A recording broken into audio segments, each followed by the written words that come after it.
prior to relying on technology and automation within the prior auth space, we really had to focus on our foundation for a solid prior authorization process. And we've talked a lot about centralization, and that's kind of what it looked like and how it started for us. So we did create, that centralized prior authorization team where the teams are grouped by service line, which, allows those team members to really become experts in those services that they're obtaining prior auth for, become more familiar with what's required.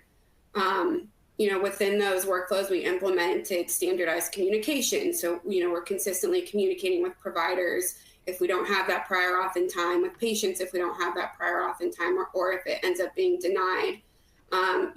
Best practices for documentation as well. So ensuring that the way that all of our team members are documenting within the status of the prior auth is all the same. The providers know what to expect. They know how to look up the status, kind of where we're at.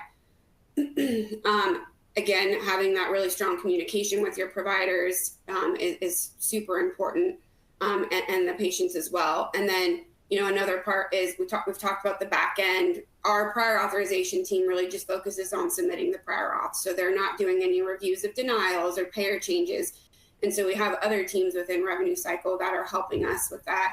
Our revenue cycle financial analysts are consistently staying on top of prior auth requirements and changes and sending those to us on a monthly basis or weekly if necessary, depending on how the payers are getting that information to us.